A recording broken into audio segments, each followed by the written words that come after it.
आज मैं आपको एक ऐसी कहानी सुनाने वाली हूँ जो शायद आपकी पूरी जिंदगी ही बदल दे। आज मैंने एडिटिंग से ही 2.5 लाख अर्न कर दिया है।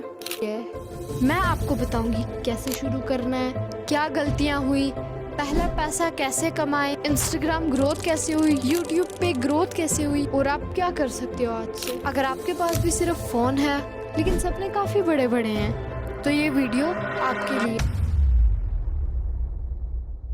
हेलो एवरीवन, आज मैं आपको एक ऐसी कहानी सुनाने वाली हूँ जो शायद आपकी पूरी जिंदगी ही बदल दे। ये कोई मोटिवेशनल स्पीच नहीं है, ये मेरी असली कहानी है कि कैसे मैंने बिना किसी टीम, बिना किसी लैपटॉप के, बिना किसी फैंसी सेटअप के, सिर्फ और सिर्फ अपने फ़ोन और अपने पैशन की मदद से आज मैं यहाँ पे हूँ। एडिटिंग शुरू की और आज मैंने एडिटिंग से ही 2.5 लाख अर्न कर दिया है। शॉकिंग है ना? मैं जानती हूँ आजकल लोगों के पास रिसोर्सेज नहीं होते बट सपने सबके पास होते हैं। जब मैंने एडिटिंग शुरू करी थी तब ना मेरे पास कोई प्रोफेशनल स्किल था, ना कोई टीम थी, जिसे मैंने पहले बताया, ना कोई लैपटॉप था और ना ही फैंसी सेटअप, ना ही रूम, ना ही कोई लाइटिंग। बस एक फ़ोन था और एक बिलीव था कि मैं कुछ बड़ा कर सकती हूँ। अगर आपके पास भी सिर्फ फ़ोन है लेकिन सपने काफ़ी बड़े बड़े हैं तो ये वीडियो आपके लिए है। मैं आपको बताऊंगी कैसे शुरू करना है, क्या गलतियां हुई, पहला पैसा कैसे कमाए, इंस्टाग्राम ग्रोथ कैसे हुई, यूट्यूब पे ग्रोथ कैसे हुई और आप क्या कर सकते हो आज से। शुरुआत एक सपने से करते हैं। मैं एक छोटी सी लड़की हूँ, एक छोटे से शहर से। मेरा नाम है फरहत वानी। मेरे घर में ज़्यादातर लोग पुराने ज़माने वाले माइंडसेट के हैं। पढ़ाई करो, शादी करो, बर्तन दो।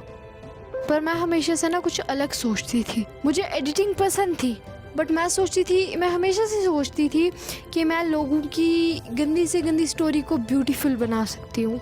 पर जब मैंने अपने घर में बताया कि मुझे एडिटिंग सीखनी है तब मेरे घर वालों में से सब ने हंसा, सिवाय मेरे भाई को छोड़ के। फ़ोन से कौन एडिटिंग करता है, तुमसे कुछ नहीं होने वाला। पर मैंने डिसाइड किया मैं दुनिया को दिखा कर रहूँगी। जब सपोर्ट नहीं मिलता तब मैंने खुद को सपोर्ट किया। अब मैं आपको बताती हूँ अपने सीखने का सफ़र। मैंने यूट्यूब खोला, सर्च किया video editing on mobile phone. मुझे कई क्रिएटर्स मिले जैसे GFX मंटोर, टेक्निकल रवि और भी कई सारे क्रिएटर्स का कंटेंट देखने को मिला और उनके चैनल्स देखने को मिले। इनकी वीडियोस को मैंने बार बार देखा, रिपीट पर लगाकर स्किल सीखी।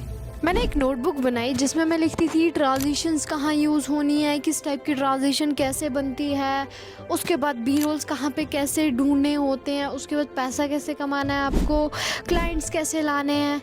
ये सब चीज़ें मैंने उस नोटबुक पे रखी थी। मैं दिन भर एडिटिंग के बारे में सोचती थी और रात को आराम से बैठ के प्रैक्टिस करती थी। आंखें दुख जाती थी पर मेरा मन नहीं। कैपकट का मैंने हर एक टूल एक्सप्लोर किया। Speed ramping, keyframing, overlays, text animation, beat syncing, sound effects, background music, colour grading. मैं कैनवा भी सीखने गई थंबनेल्स बनाने के लिए, वो भी बिल्कुल फ्री टूल से।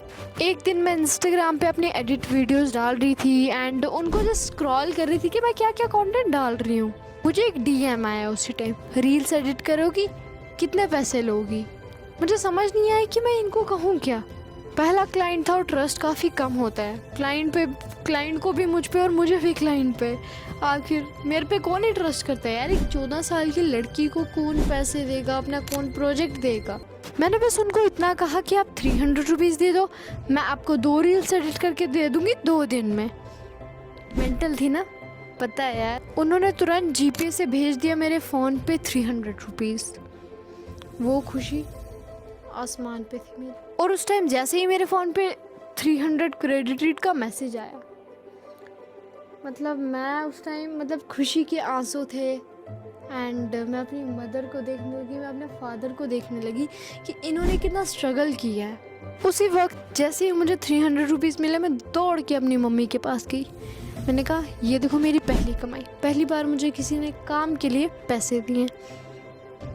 एंड मम्मी काफ़ी ज़्यादा खुश हुई बट फिर भी सपोर्ट नहीं था। उस दिन के बाद मैंने सोच लिया था कि चाहे कोई सपोर्ट करे चाहे कोई सपोर्ट नहीं करे, मैं 100 बार फेल हो जाऊँ, मेरा 100 टाइम्स अकाउंट सस्पेंड हो जाए, बट मैं रुकने वालों में से नहीं हूँ।